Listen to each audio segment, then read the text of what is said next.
दो बड़ी खबरें हैं और दो बड़े इस्तीफे। अब एक नहीं, दो इस्तीफों की बात की जा रही है, बड़े इस्तीफों की बात की जा रही है। और उसमें एक है इसहाक डार साहब का इस्तीफा और दूसरा है मरियम साहिबा का इस्तीफा। ये दोनों बड़े इस्तीफों की बात की जा रही है। इस सारी सूरत हाल से आपको आगाह करेंगे, क्योंकि नून लीग के बुरे दिन शुरू हो चुके हैं और नून लीग के साथ साथ आले शरीफ के भी बुरे दिन शुरू हो चुके हैं। बहुत बड़ी खबर है, बहुत बड़ी डेवलपमेंट है। इस वक्त इक्तदार के ऐवानों में क्या हो रहा है उसकी तफसीलात से आपको आगाह करेंगे, लेकिन पहले उससे भी ज़रूरी खबर है, वो है कश्मीर के हवाले से। आज चूंकि एक्शन कमेटी, अवामी एक्शन कमेटी ने एक एहतजाज की कॉल दी थी और आलमगीर सतह पे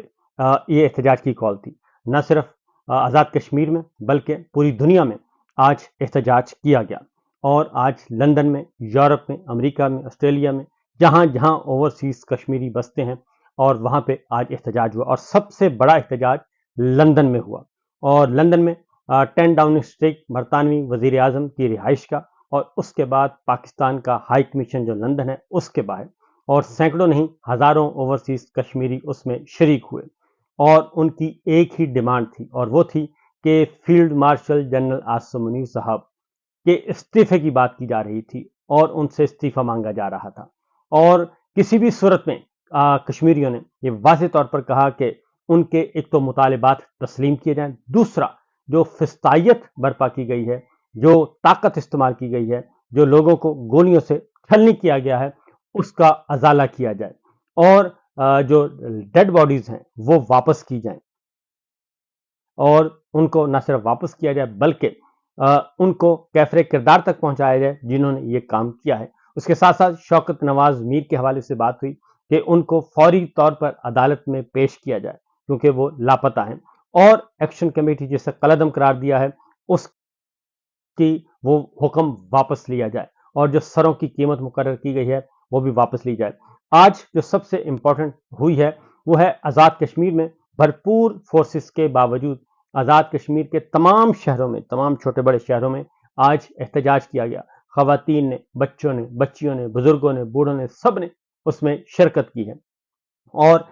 एक ही नारा था। और इसलिए पाकिस्तान की जो शहर कश्मीर है उस पर जो हमला हुआ है उसका रद्द अमल शदीद तरीन आ रहा है। और ये सब कुछ ऐसे वक्त में हो रहा है, रिजीम चेंज ऑपरेशन का जो सिलसिला शुरू किया गया और उसके बाद से लेके 5वां साल है पाकिस्तान में कि कोई एक दिन भी सुख का सांस नहीं आया और जो पाकिस्तान की शहर कश्मीर है उसको भी लहू लहू करने की कोशिश की जा रही है। तो ये तो है कश्मीर के हवाले से। इसकी मजीद तफसीलात आपको अगले व्लॉग में बताऊंगा पूरी तफसील के साथ और बाकायदा तौर पे वीडियोस के साथ कि किस नौइयत का आज एहतजाज किया गया। उसके बाद है जी अगला जो है मामला वो है गैर मुल्की खवातीन के साथ ज्यादती और अगवा और फिर अगवा बराए तावान और अगवा बराए तावान और बराए सरमायाकारी, जो कि डार फैमिली इस वक्त मौजूद है जी, नरगे में आई हुई है। और बहुत कोशिश की जा रही थी कि ये मामला दबाया जा सके और मामले को रफा दफा किया जा सके। पुलिस अफसरान का भी इस्तेमाल किया गया,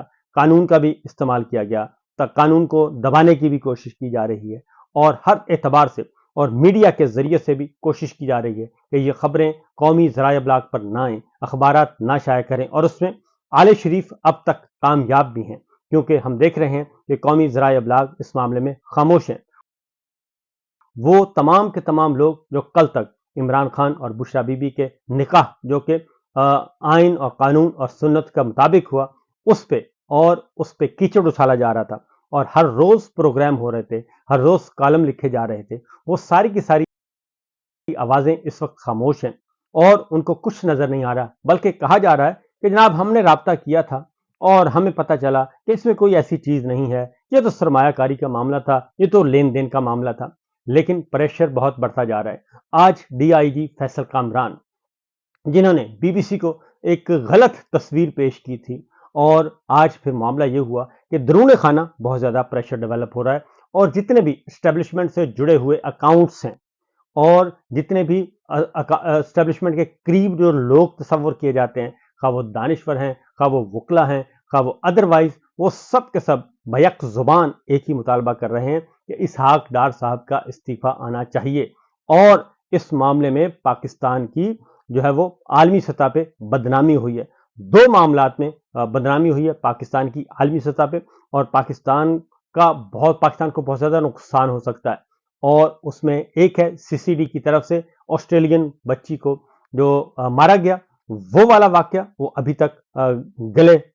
پڑا ہوا ہے، اور دوسرا یہ غیر ملکی خواتین کے ساتھ جو زیادتی کی گئی، اور اس کے بعد یہ سارے کا سارا پوری دنیا میں اور یورپ میں یہ معاملہ پھیل چکا ہے، اور اس کا خمیازہ جو ہے اگر اس پہ سزا نہ دی گئی، کیفر کردار تک نہ پہنچایا گیا، تو اس کا خمیازہ جو ہے وہ پاکستان کو بھگتنا پڑے گا۔ اس کی وجہ یہ ہے کہ یورپی یونین جو ہے، نیدرلینڈ جو ہے وہ یورپ کا ایک اہم ترین تگڑا ملک ہے،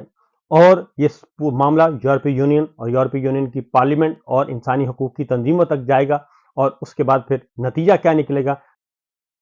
یہ ہم سب اچھی طرح جانتے ہیں۔ اس لیے آج اور وہاں کے جو میڈیا ہے لاہور کا، وہ بھی ذرا اس وقت ایکٹیو ہوا ہے، اور انہوں نے بھی یہ کہا کہ یہ پولیس اس کیس کو خراب کر رہی ہے، ایک جھوٹی کہانی بنائی گئی۔ پولیس نے جو ہے وہ یہ ثابت کرنے کی کوشش کی کہ ریکوری انہوں نے کی ہے، جبکہ یاسر شامی جو ہیں وہ باقاعدہ طور پہ ویڈیو دکھا چکے ہیں کہ کیا ہوا تھا۔ اب اس میں آج جس DIG کا نام لیا جا رہا تھا، فیصل کامران، آج پھر انہوں نے پریس کانفرنس کی ہے، اور وہ پریس کانفرنس کے کچھ حصے میں آپ کو سنوا بھی دیتا ہوں، ذرا سن بھی لیجئے گا، اور اس کے بعد میں ہم آپ کو بات کرتا ہوں اس کی تفصیلات پھر، کہ اس میں کتنے زیادہ نقائص ہیں اور ان کی پوری کہانی میں۔ پہلے ذرا سن لیجئے کہ فیصل کامران صاحب کیا کہہ رہے ہیں۔ CCD 365A kidnapping for ransom ان کے پرویو میں آتا ہے، لیکن جہاں شیڈیولڈ آفینس آ جائے اینٹی ریپ لاز کے تحت SSOIU جو بنا ہوا ہے وہ بڑا ہے اس کام کے لیے، وہ سیکچول آفینسز وہاں پہ ڈیل ہوں گے، اس لیے یہ کیس لاہور پولیس خود دیکھے۔ تو فیصل کامران صاحب کو آپ نے سنا جی، اور وہ واضح طور پر 3-4 باتیں کر رہے ہیں۔ ایک تو صحافیوں نے ان کے ساتھ جو درگت بنائی ہے، پہلے ذرا صحافیوں کی درگت سن لیجئے، اس کے بعد بات کرتے ہیں، کیونکہ صحافیوں نے کہا کہ بھائی آپ تو ہمیں منہ لگانے کے لیے تیار نہیں تھے، اب آپ ایک اچھے خاصے کیس کو خراب کر رہے ہیں، ذرا وہ بھی سن لیجئے۔ آپ نے اس پوری کمیونٹی کو بلا لیا، اس کمیونٹی کو آپ نے بلا لیا جس کو آپ گالیاں دیتے ہیں، آج آپ مشکل میں ہیں تو آپ نے ہم کو بلا لیا، آپ کو ریسکیو کریں آ کے۔ آپ ان کا فون اٹھاتے ہیں، ان سے بات نہیں کرنا چاہتے، آپ CCP اور کی پریس کانفرنس میں آپ نے یہ کہا، آپ نے CCP اور کی پریس کانفرنس میں یہ کہا، آپ نے CCP اور کی پریس کانفرنس میں یہ کہا کہ جی میں کبھی میں پیسے نہ لگاؤں، میں کھانا نہ کھلاؤں، آج ہم آپ کی چائے بھی نہیں پئیں گے، آج آپ کھانا بھی نہیں کھائیں گے۔ آپ کمیونٹی کو گالیاں دیتے ہیں، آپ اپنے افسروں کو گالیاں دیتے ہیں، آپ کہتے ہیں کہ صحافی جو ہے کے لیے ہم نے دعوت نامہ دیا، کیوں دیا؟ آپ بتائیں نا، آپ نے تو ہمیں گالیاں دیتے ہیں، آپ فون نہیں اٹھاتے، آپ ان SHO کو DSPs کو لوگوں کو نوکریاں کرتے ہیں۔ جنہوں نے مجھے نوکری سے نہیں نکالا ورنہ آپ نے کوئی اثر نہیں چھوڑی۔ تو یہ دیکھ لیا آپ نے، کیونکہ یہی DIG فیصل کامران ہے، کیونکہ ان کے بارے میں مشہور ہے کہ یہ میاں صاحب کے بہت قریب ہیں، شریف فیملی کے بہت قریب ہیں، CM صاحبہ کے بہت قریب ہیں، لیکن جو کہانی فیصل کامران نے سنائی ہے اس کے مطابق بھی آپ نے دیکھا کہ وہ بتا رہے ہیں اس میں تضادات بہت ہیں۔ پہلے تو کہا گیا کہ پولیس نے ریکوری کی ہے، جبکہ حقیقت ہے کہ دفعہ 164 کے بیانات بھی سامنے آ چکے ہیں، جبکہ حقیقت یہ ہے کہ آخر تک نہیں پتہ تھا کہ یہ معاملہ کیا ہے، اور اگر 15 سے کال نہ چلتی اور وہ بھی بیرون ملک سے جو کال تھی وہ 15 کو کال کی گئی، اور وہ 15 پہ وہ جو ایک وائرل میسج ہے وہ اگر نہ چلتا تو یقین جانیے کہ یہ معاملہ بالکل بھی یہ دبا رہنا تھا۔ 15 سے جو کال چلی اس کے بعد پولیس کو بامر مجبوری، کیونکہ پولیس کو نہیں پتا تھا کہ اس کے پیچھے کون ہے، لیکن DIG نے یہ تسلیم کیا کہ جب ہمیں پتہ چلا، جب ہم نے ڈیفنس میں جا کے ریڈ کیا، جب ہمیں پتہ چلا کہ یہ تو ڈپٹی پرائم منسٹر کے رشتہ دار ہیں، تو پھر ہم نے CM صاحبہ سے رابطہ کیا، اور جب CM صاحبہ سے رابطہ کیا اور پھر اوپر تک رابطہ کیا، تو پھر انہوں نے کہا کہ جناب، انہوں نے کہا کہ ٹھیک ہے اس کو آپ ٹریس کریں، اور اس کے بعد پھر ہم نے سرگودا، پھر ہم نے شادرہ، پھر ہم نے فلاں جگہ ریڈ کرنا شروع کر دیا۔ اور خواتین کہاں سے ملتی ہیں؟ خواتین جو ہیں وہ وہی دفعہ 164 کا بیان جو ان کا تھا جس کو جھٹلایا جا رہا تھا وہ بالکل سچ ثابت ہوا، اور پھر ان کو یہی معلوم ہوا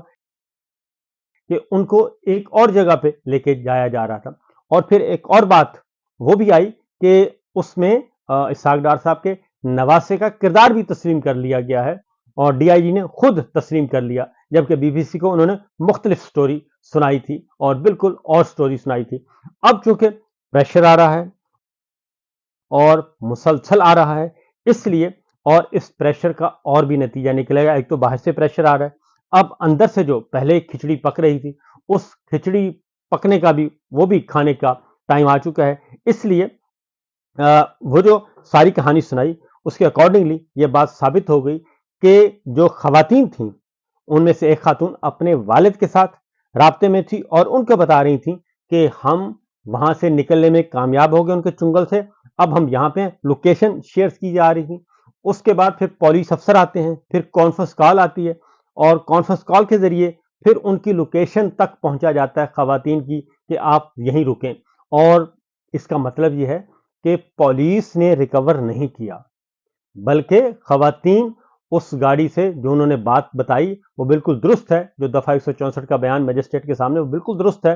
कि वो वहां से भागी और भाग के उन्होंने शोर मचाया। शोर मचाने के बाद उन्होंने पता चला और फिर ये भी साबित हो गया कि ये गैंगस्टर्स की तरह ये सारे का सारा खेल खेला जा रहा था। और पीछे अभी तक एक बात जो है वो छुपाई जा रही है कि बॉस कौन है, बॉस का अभी तक तस्करा नहीं हुआ। ये तो है मामला यहां तक की। और अब आते हैं जरा इसके सियासी असरात जो होने हैं मुरत्तब और जो होना शुरू हो गए। अब इसहाक डार साहब से इस्तीफा मांगा जा रहा है और अब ये वाज़ेह तौर पर आ चुका है कि एक तो जो उनका क्रिप्टो का कारोबार था और जो मामला थे उसमें डार साहब के इल्म में था और डार साहब के नोटिस में था। फिर जिस तरीके से उनका दफ्तर इस्तेमाल हुआ वीज़ों के मामले में, क्योंकि ये बात भी साबित हो चुकी है कि वीज़े भी, सारा अरेंजमेंट भी उन्होंने किया और इसकी ये नहीं हो सकता कि डार साहब से बाला जो है नवासा और बेटा ये हरकतें या दामाद ये हरकतें कर रहे हो, क्योंकि अली डार साहब जो हैं उनका किरदार भी मशकूक तस्वर हो रहा है, क्योंकि वो भी मुबैना तौर पर वो भी इस कारोबार में थे। अब ये सारी चीज़ें जो हैं वो मुख्तलिफ जो डॉट्स हैं वो मिल रहे हैं और ताने बाने पहुंच रहे हैं और इसमें कुछ पहले भी ये पहले भी कई दफ़ा पकड़े जा चुके हैं, लेकिन हर दफ़ा इनको छोड़ दिया जाता है। असल प्रॉब्लम ये है, हर दफ़ा छोड़ दिया जाता है। तो अब ये सब बातें स्टैब्लिश होती जा रही हैं कि जनाब ये सारे का सारा मैनिपुलेशन, ये सब कुछ सब हुआ और इसमें इस दाल में काफ़ी कुछ काला है और उनसे इस्तीफ़ा मांगा जाए। फिर सीएम साहबा की इन्वॉल्वमेंट और वो माउथ पीस और वो दानिश्वर और वो सहाफ़ी जो कि जुड़े हुए हैं नून लीग के साथ और जुड़े हुए हैं हमारी एस्टेब्लिशमेंट का, वो अब सारी बातें खुद ही खोल कर बयान कर रहे हैं कि जनाब इसमें सीएम साहबा का भी ऑफिस इस्तेमाल हुआ, सीएम साहबा के भी नोटिस में था, ये सारी चीज़ें उनके इल्म में थी। इसलिए अब सीएम साहबा भी इस्तीफ़ा दें, यानी कि मरियम साहबा भी इस्तीफ़ा दें और इसहाक डार साहब भी इस्तीफ़ा दें। इसहाक डार साहब का मुतबादल कौन होगा? जनाब मोहसिन नकवी साहब होंगे, वो वज़ीर ख़ारजा बनेंगे। अब डार साहब कहते हैं कि चलें मैं वज़ारत ख़ारजा छोड़ दूं तो फिर मुझे अगली वजारत कौन सी, मुझे डिप्टी प्राइम मिनिस्टरशिप जो है वो भी मेरे पास रहनी चाहिए, मुझे खजाना दे दिया जाए। तो खजाना पहले भी डुबोया था और अब भी डूबना ही है। तो अगर ये इसी तरह का लेन देन करना है और इस केस को, गैर मुल्की खवातीन के मामले को, अगर इसको पॉलिटिकल इंजीनियरिंग के लिए इस्तेमाल करना है और पॉलिटिकल सेटलमेंट के लिए इस्तेमाल करना है तो इससे बड़ा भयानक नतीजा और कोई निकलेगा नहीं। दूसरा, मरियम साहबा के बारे में कि मरियम साहबा से भी इस्तीफ़ा मांगा जा रहा है, तो मरियम साहबा से इस्तीफ़ा तो अगला वज़ीर आला कौन होगा? तो मलिक अहमद खान साहब, आपको मालूम है कि कुछ दिन पहले तक चीज़ें सामने आना शुरू हो गई थी, तो मलिक अहमद खान साहब होंगे और वज़ीर आला मलिक अहमद खान, वज़ीर ख़ारजा मोहसिन नकवी साहब और इसहाक डार साहब और मरियम साहबा का क्या बनेगा ये आने वाले दिनों में पता चल जाएगा। लेकिन अंदर खाने अच्छी खासी लड़ाई चल रही है।